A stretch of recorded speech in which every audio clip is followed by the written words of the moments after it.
வணக்கம் ஜோதிட நண்பர்களே. பொதுவாக ஜோதிடம் என்பது பலவிதமான அணுகுமுறைகளை கொண்டது. இது ஒரு கடல் மாதிரி பல விஷயங்களையும் உள்ளடக்கியதாக இருக்கும். அதனால தான் ஜோதிடத்தில் ஒவ்வொரு விஷயங்களையும் சரி, ஒவ்வொரு அமைப்புகளையும் சரி முக்கியமாக பார்க்கப்படும். அதாவது ஒரு ஜாதக கட்டம் என்பது பிறந்த தேதி மற்றும் நேர அடிப்படையில் உருவாக்கக்கூடியது. இதில் பிறந்த தேதி அப்படிங்கிறது நம்மளுடைய ஜென்ம ராசி, ஜென்ம நட்சத்திரத்தை சொல்லும். நேரம் அப்படிங்கிறது நம்மளுடைய ஜென்ம லக்னத்தை குறிப்பிடும். ஸோ இதை வச்சு தான் நம்ம இப்போது ஜென்ரலாக இந்த ராசி நட்சத்திர பலன்கள், இப்போது லக்ன பலன்கள் அப்படிங்கிறதையும் பார்த்துக்கிட்டு வரோம்.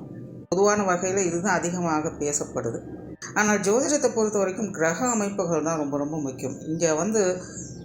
இங்கே வந்து ஜஸ்ட்டு தேதி மற்றும் நேரத்தோடு நிற்கிறது இல்லை, மாதம் மற்றும் வருடம் அப்படிங்கிற அமைப்புகளும் உடன் இருக்கத்தான் செய்யுது.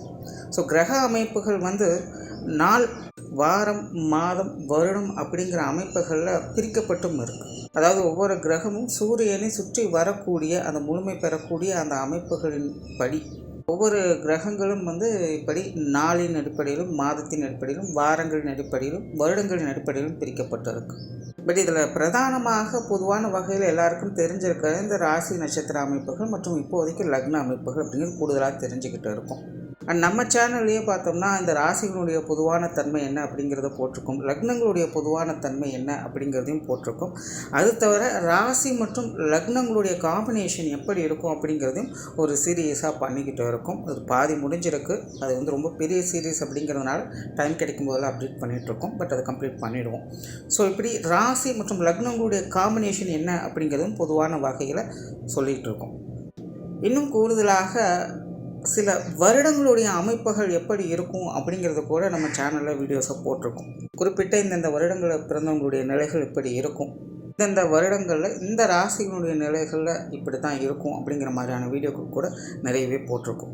எல்லாத்துக்குமே பிளேலிஸ்ட் டிஸ்கிரிப்ஷனில் இருக்குது, பார்க்காதவங்க செக் பண்ணி பாருங்கள். அந்த வரிசையில் இனி மாதங்களுடைய அமைப்புகள் எப்படி அப்படிங்கிறத பற்றி தான் பார்க்க போகிறோம்.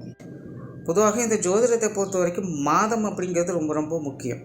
பட் அது பெரிதாக யாரும் கண்டுகொள்றதில்லை. ஏன் அப்படின்னா, மாதம் அப்படிங்கிறது சூரியனுடைய அமைப்பை வச்சு சொல்லக்கூடியது. இங்கே சூரியன் தான் எல்லாத்துக்குமே பிரதானம். சூரியனை மையமாக வச்சு தான் எல்லா கிரகங்களுமே இங்கே சுற்றி வந்துக்கிட்டு இருக்குது. அப்போ இந்த சூரியன் பாயிண்ட் பண்ணக்கூடிய இந்த மாதம் அப்படிங்கிறது ரொம்ப ரொம்ப முக்கியமானது. அப்படி இந்தந்த மாதங்களில் பிறந்தவங்களுடைய வாழ்க்கை நிலை பொதுவான வகையில் இப்படித்தான் இருக்கும் அப்படிங்கிறதும் ஒரு பொதுவான கருத்துக்கள் இருக்குது. அது என்னென்ன அப்படிங்கிறத பற்றி தான் இந்த பதிவுகளை நம்ம பார்க்க போகிறோம். பட் மாதம் அப்படின்னு வரும்பொழுது எனக்கு சில கன்ஃபியூஷன்ஸ் இருக்குது. என்னென்னா, பெரும்பாலான மக்களுக்கு தெரிஞ்சது ஆங்கில மாதம் தான். பட் ஜோதிடம் பிரதானமாக செயல்படுறது இந்த தமிழ் மாதங்களை வச்சு தான். அதாவது சூரியன் ஒவ்வொரு ராசிக்குள்ளேயும் 30 நாட்கள் இருக்கும். அந்த கால அளவை தான் தமிழ் மாதங்களாக வகுத்து வச்சாங்க. ஆக்சுவலாக சூரியன் எந்த ஒரு கிரகங்களையும் சுற்றி வட்டாது, பூமி தான் சூரியனை சுற்றி வந்துக்கிட்டு இருக்கும். பட் பூமியில் இருந்து பார்க்கும் பொழுது சூரியன் பூமியை சுற்றி வர மாதிரி ஒரு தோற்றம் கிடைக்கும். அப்படித்தான் 12 மாதங்கள் அப்படிங்கிறது ஒவ்வொரு ராசியின் அடிப்படையில் அது மாறிக்கிட்டு வரும். அப்படி சூரியன் ஒவ்வொரு ராசிகளில் இருக்கும்பொழுது அது ஒவ்வொரு மாதங்களாக தமிழில் வகுத்து வச்சிருக்கப்படும். அப்படி அந்தந்த மாதங்களுக்கு சூரியன் நிலைகளின் அடிப்படை குறிப்பிட்ட சில பொதுவான விஷயங்கள் அப்படிங்கிறது அந்தந்த மாதங்களில் பிறக்கக்கூடியவங்களுக்கு அமையப்பெறும். பட் நம்ம எல்லாத்துக்குமே ஃபெமிலியராக இருக்கிறது ஆங்கில மாதம் தான். இன்னும் நிறைய பேருக்கு தமிழ் மாதங்களுடைய பெயர்கள் கூட என்ன அப்படிங்கிறது தெரியாது. அதுதான் நிதர்சனம். தமிழ் மாதத்துக்கும் ஆங்கில மாதத்திற்கும் கிட்டத்தட்ட 15 நாட்கள் வித்தியாசம் இருக்கும். பட் எல்லாத்துக்கும் ஃபெமிலியராக இருக்கிறது ஆங்கில மாதம் அப்படிங்கிறதுனால இந்த மாத பதிவுகளை 2ஆக பிரித்து போடுவேன். அதாவது ஒவ்வொரு மாதத்திற்குமே 2 பதிவுகள் வரும். அதாவது ஆங்கில மாதப்படி முதல் 15 நாட்கள் ஒரு பலன் இருக்கும், 2வது 15 நாட்கள் இன்னொரு பலன்கள் அப்படிங்கிற மாதிரி வரும். பட் அது ரெண்டுக்குமே நிறைய வேரியேஷன்ஸ் அப்படிங்கிறதும் இருக்கும். அண்ட் எப்பவும் சொல்லக்கூடிய விஷயம்தான் இங்கே சொல்லக்கூடிய விஷயங்கள் எல்லாமே பொதுவான வகையில் அவங்களுடைய லைஃப்பில் க்ராஸ் பண்ணி வரக்கூடிய விஷயங்களாக அது இருக்கும். அவங்களுடைய லைஃப்பில் ஒரு முறையாவது இந்த மாதிரியான சமாச்சாரங்களை அவங்க அனுபவிக்க வேண்டியதாக இருக்கும்.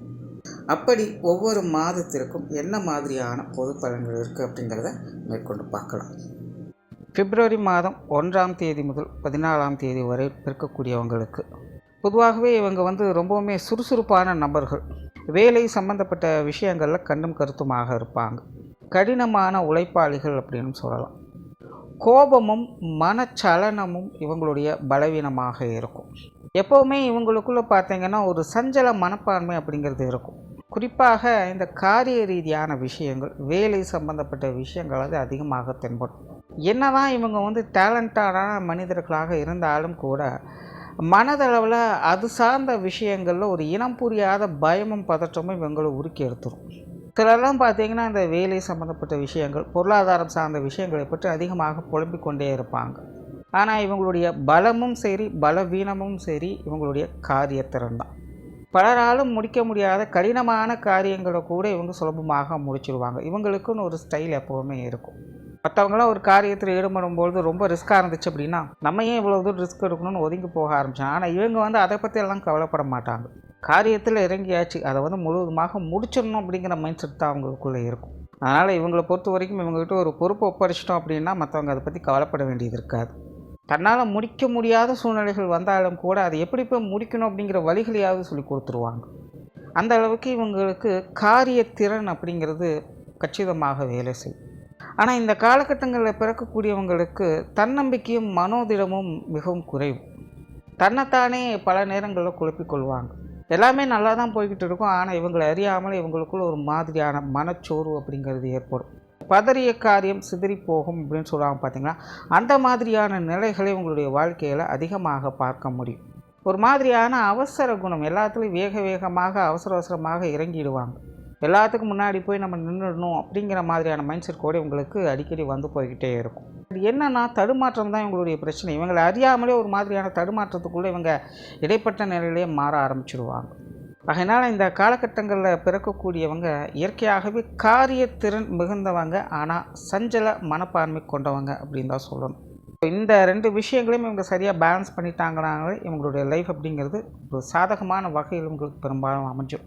இந்த உணவு சார்ந்த விஷயங்கள்லாம் பார்த்திங்கன்னா இவங்களுக்குன்னு ஒரு தனி ஸ்டைல் இருக்கும். சிலர் பார்த்திங்கன்னா ரொம்பவுமே கட்டுக்கோப்பாக இருப்பாங்க. அளவெடுத்தார் போல தான் எல்லாத்தையுமே சாப்பிடுவாங்க. தேவையில்லாத உணவுகள் மேலே இவங்களுக்கு பெருசாக விருப்பம் அப்படிங்கிறது ஏற்படாது. பொதுவாக இந்த உணவு சார்ந்த விஷயங்களில் சிலர் பார்த்திங்கன்னா ரொம்பவுமே கட்டுக்கோப்பாக இருப்பாங்க. இன்னும் சிலர்லாம் பார்த்திங்கன்னா இதுக்கு அப்படியே ஆப்போசிட்டாக இருப்பாங்க. கண்ணா பின்னான்னு சாப்பிட்றது, கிடைச்சதெல்லாம் சாப்பிட்றது, ஒரு உணவு பிரியராகவே இருப்பாங்க. ஸோ இந்த உணவு சார்ந்த விஷயங்களில் இந்த 2 எக்ஸ்ட்ரீம் நிலைகளை இவங்களை பண்ணும். ஒரு சிலர் ரொம்பவுமே கட்டுக்கோப்பாக இருப்பாங்க, ஒரு சிலர் பார்த்திங்கன்னா கட்டுக்குள்ளேயே அடங்க மாட்டாங்க. ஏன்னால் இந்த காலகட்டங்களில் பிறக்கக்கூடியவங்களுக்கு இந்த மிதமான உணவு பழக்கங்களையும் பழகிக்கொள்வது நல்லது. அதே போல் இந்த காலகட்டங்களில் பிறக்கக்கூடியவங்களுக்கு இந்த அம்மா சென்டிமெண்ட் மற்றும் உடன்பிறப்புகளுடைய சென்டிமெண்ட் அப்படிங்கிறதும் அதிகம். அம்மா மேலே எப்பவுமே ஒரு நல்ல அபிப்பிராயம் இருக்கும். அம்மா மேலே நல்ல மதிப்பு மரியாதை, நல்ல அட்டாச்மெண்ட் அப்படிங்கிறது இருக்கும். அதே போல் உடன்பிறப்புகள் வகையிலும் ஒரு அதீதமான பற்று கொண்டவங்களாகவே இருப்பாங்க. பெரும்பாலானோருக்கு இந்த காலகட்டங்களில் உடன்பிறப்புகளோடு சேர்ந்து செயலாற்றக்கூடிய நிலை அப்படிங்கிறதும் ஏற்படும். சில காலங்களுக்காவது இவங்களுடைய வாழ்க்கையில் இவங்களும் இவங்களுடைய உடன்பிறப்புகளும் ஒன்றாக சேர்ந்து வேலை செய்யக்கூடிய அமைப்புகள் அப்படிங்கிறது இவங்களுக்கு ஏற்படும். அதே போல் பேச்சுவார்த்தைகளில் வசீகரத்தன்மை கொண்டவங்க. இவங்களுடைய சொல்லில் எப்போவுமே ஒரு வசீகரத்தன்மை இருக்கும். ஆனால் இவங்ககிட்ட திடமான பேச்சுக்களை எதிர்பார்க்க முடியாது. சும்மா ஏனோ தானோ அப்படின்னு பேசுவாங்க. ஆனால் மற்றவர்கள் இவங்க சொல்கிறத, இவங்க பேசுகிறத கவனிப்பாங்க. ஸோ இவங்களுக்குன்னு ஒரு தனி பேச்சாற்றல் அப்படிங்கிறது உண்டு. அதே போல் இவங்களுக்கு ஆசை உணர்வுகள் அதிகம். மனமா புத்தியா அப்படின்னு வரும்பொழுது மனதிற்கு தான் அதிக முக்கியத்துவம் கொடுப்பாங்க. இவங்களுடைய மனசை, இவங்களுடைய ஆசையை கண்ட்ரோல் பண்ணுறது அப்படிங்கிறது கொஞ்சம் கடினமான விஷயம்தான். ஏதாவது ஒரு விஷயத்தின் மேலே இவங்களுக்கு திரும்ப திரும்ப ஆசை, எதிர்பார்ப்புகள் போன்ற விஷயங்கள் உருவாகிட்டே தான் இருக்கும். ஆனால் இந்த காலகட்டங்களில் பிறக்கக்கூடியவங்க இவங்களுடைய ஆசைக்கு அடிமையாகாமல் இருப்பது நல்லது. ஏன்னா இவங்களுடைய வாழ்க்கையை பொறுத்த வரைக்கும் இவங்க சலனத்தன்மை பெறதே பார்த்திங்கன்னா இந்த ஆசைகளால் தான் இருக்கும். ஒரு மாதிரியான ஒரு கற்பனைகளுக்குள்ளே போய் சிப்பிப்பாங்க. தன்னை சுற்றி ஒரு வட்டம் போட்டு அதற்குள்ளே மட்டும் வசித்து வருவாங்க. ஆனால் இந்த ஆசை உணர்வுகள் இவங்களுக்கு ஏற்படும்போது இவங்க கொஞ்சம் கண்ட்ரோலாக இருக்கிறது நல்லது. பொது விஷயங்கள் மற்றும் பொது காரியங்களில் இவங்களுக்கு உண்டான மதிப்பு மரியாதைகள் அப்படிங்கிறது எப்போவுமே ஒரு சாதகமான நிலைகள் இருக்கும். வெளி இடங்களில் இவங்களுக்கு உண்டான மரியாதைகள் அப்படிங்கிறது எப்போவுமே ஒரு சாதகமான நிலைகளை வேலை செய்யும். பெரும்பாலும் இவங்ககிட்ட எல்லாருமே நட்பு பாராட்டியே இருந்து வருவாங்க. அவ்வளோ சீக்கிரம் இவங்களுக்கு மற்றவங்களோட விரோதங்கள் அப்படிங்கிறதெல்லாம் ஏற்படுறது இல்லை. மற்றவங்களோடு நார்மலாக இருக்கக்கூடிய அரசியல் புரசலான விஷயங்களை பார்க்கலாமே இல்லாமல் பகை, விரோதம், குரோதம் போன்ற விஷயங்கள்லாம் இவங்களுக்கு அவ்வளோ சீக்கிரம் ஏற்படுறது இல்லை. அதே போல் ஆன்மீக ரீதியான விஷயங்களில் இவங்க ஈடுபாடுகள் காட்டக்கூடியவங்களாக இருப்பாங்க. அதுவும் அறிவியல் பூர்வமான ஆன்மீக சமாச்சாரங்களில் ஈடுபடக்கூடியவங்களாக இருப்பாங்க. இந்த அசையா சொத்துக்கள் வகையில் இவங்களுக்குன்னு ஒரு தனி மதிப்பு மரியாதை அங்கீகாரம் போன்ற விஷயங்கள் கிடைக்கக்கூடிய அமைப்புகள் அப்படிங்கிறது உங்களுக்கு உருவாகும். உங்களுடைய வாழ்க்கையில் சுய சம்பாத்தியத்தின் அடிப்படையில் வீடு, நிலம், பூமி, வாகனம் போன்ற விஷயங்களை வாங்கக்கூடிய அமைப்புகள் இவங்களுக்கு உண்டு. பட் அதுவே சுய ஜாதகத்தில் அசுப கிரகங்களுடைய தாக்கங்கள் ஏதாவது இருந்தது அப்படின்னா இவங்களுடைய வாழ்க்கையில் இந்த சொத்து சுகங்கள் வகையில் மதிப்பு மரியாதைகளை இழக்கக்கூடிய அமைப்புகளை பார்த்து வருவாங்க. ஜென்ரலாக இந்த மாதங்களில் பிறக்கக்கூடியவங்களுக்கு இந்த அசட் வைஸ் பெனிஃபிட் அப்படிங்கிறது நல்லபடியாக இருக்கும். உண்மையாகவும் நேர்மையாகவும் முளைக்கக்கூடியவங்களாக இருப்பாங்க. அவ்வளோ சீக்கிரம் இவங்க இந்த பகட்டான விஷயங்கள், பொய் சார்ந்த விஷயங்கள், நெகட்டிவ் சம்மந்தப்பட்ட விஷயங்கள்லாம் ஈடுபட மாட்டாங்க. முடிந்த அளவுக்கு நேர்மையான வழியில் காரியம் மாற்றக்கூடியவங்களாகவே இருப்பாங்க. ஆனால் பழமொழியே இருக்குது இல்லைங்களா, நல்லதுக்கு காலம் இல்லை அப்படின்னு. ஸோ அந்த மாதிரி தான் இவங்க உண்மையான கடினமான உழைப்பாளிகளாக இருந்தும் கூட உங்களுடைய வாழ்க்கை நிலை, குறிப்பாக பொருளாதார நிலை அப்படிங்கிறது பெரிய அளவில் டெவலப்மெண்ட் அப்படிங்கிறதே கிடைக்காது. ஆனால் அதே நேரம் இவங்களுடைய வாழ்க்கை நிலை, அடிப்படை தேவைகள் அப்படிங்கிறது எப்போவுமே பூர்த்தி ஆகிட்டே இருக்கும். இவங்களுடைய வாழ்க்கை நிலை அப்படிங்கிறது படிப்படியான முன்னேற்றங்களை பெறக்கூடிய வகையில் அமையும். இவங்க கீழே விழுந்துடவும் மாட்டாங்க. அதுக்காக சடனாக இவங்களுடைய வாழ்க்கை தரம் அப்படிங்கிறது மேலே போகவும் செய்யாது. ஒரு படிப்படியான முன்னேற்றங்கள் அப்படிங்கிறது தான் இருக்கும். ஸோ ஒரு ஸ்லோ டெவலப்மெண்ட் அப்படிங்கிறது தான் இவங்களுடைய வாழ்க்கை நிலை பெரும்பாலும் அமையும். எல்லா விஷயங்கள்லையுமே, குறிப்பாக பொருளாதாரம், வேலை சம்மந்தப்பட்ட விஷயங்களில் இதை அதிகமாக பார்க்க முடியும். இயற்கையாகவே இவங்களுக்குள்ள ஒரு விதமான யூகத்திறன் அப்படிங்கிறது இருக்கும். தொலைநோக்கு சிந்தனையோடு செயல்படக்கூடியவங்க, எப்போவுமே வருங்காலம் பற்றி அதிகம் கவலைப்படக்கூடியவங்களாகவும் இருப்பாங்க. செய்கிற செயல் அனைத்துமே பார்த்திங்கன்னா எதிர்காலம் குறித்து தான் இருக்கும். குடும்ப வாழ்க்கை பெரும்பாலும் இவங்களுக்கு சாதகமாக தான் இருக்கும். குறிப்பாக இந்த காலகட்டங்களில் பிறக்கக்கூடியவங்க குடும்பத்திற்காக உழைக்கக்கூடியவங்களாக இருப்பாங்க. குடும்ப தேவைகளை பூர்த்தி செய்யக்கூடியவங்களாக இருப்பாங்க. இயற்கையாகவே இவங்ககிட்ட குடும்ப பற்று அப்படிங்கிறது இருக்கும். குடும்ப உறுப்பினர்கள் வகையில் அரவணைப்பை பெற்றவங்களாக இருப்பாங்க. பெற்றோர்களாகட்டும், உடன்பிறப்புகளாகட்டும், கணவன் மனைவி உறவு முறைகளாகட்டும், குழந்தைகள் சம்பந்தப்பட்ட விஷயங்களாகட்டும், உற்றார் உறவினர்கள், நண்பர்கள் வகையிலாகட்டும், அனைத்துமே பார்த்திங்கன்னா இவங்களுக்கு சப்போர்ட் பண்ணக்கூடிய நிலையில் தான் பெரும்பாலும் அமையும்.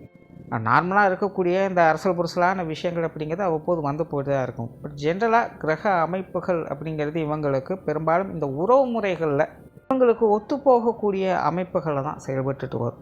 பர்சனல் ஜாதகத்தில் ஏதாவது குறைபாடுகள் இருந்தது அப்படின்னா தான் இந்த உறவு முறைகளில் பிரச்சனைகள் அப்படிங்கிறது ஏற்படும். மற்றபடி ஜென்ரலாக இந்த காலகட்டங்களில் பிறக்கக்கூடியவங்களுக்கு குடும்ப உறவுகள், உறவு முறைகள் அனைத்துமே பார்த்திங்கன்னா இவங்களுக்கு பெனிஃபிட் தரக்கூடிய வகையில் தான் அமையும். ஸோ ஓவராலாக இந்த பிப்ரவரி மாதம் 1 முதல் 14ஆம் தேதி வரை பிறக்கக்கூடிய உங்களுடைய அமைப்பு அப்படிங்கிறது, உங்களுடைய புற வாழ்க்கை அப்படிங்கிறது வெளியே இருந்து பார்க்கக்கூடியவங்க நல்ல மதிப்பு மரியாதை கொடுக்கக்கூடிய வகையிலேயே அமையும். ஆனால் தனிப்பட்ட முறையில் உங்களுடைய மனநிலையானது கொஞ்சம் சஞ்சலத்தன்மையோடு இருக்கும். அதாவது கீதை ஒன்று சொல்லும், தனக்குத்தானே நண்பன் தனக்குத்தானே பகைவன் அப்படின்னு. கிட்டத்தட்ட அந்த நிலை தான் இந்த மாதங்களில் பிறக்கக்கூடியவங்களுக்கு. அதனால் எந்த அளவுக்கு இவங்க தனிப்பட்ட முறையில் ஒரு சமநிலையோடு செயல்பட்டு வர்றாங்களோ அந்த அளவுக்கு உங்களோட வாழ்க்கையில் ஒரு சாதகமான அமைப்புகளை பார்க்க முடியும். நன்றி, வணக்கம், வாழ்க வளமுடன்.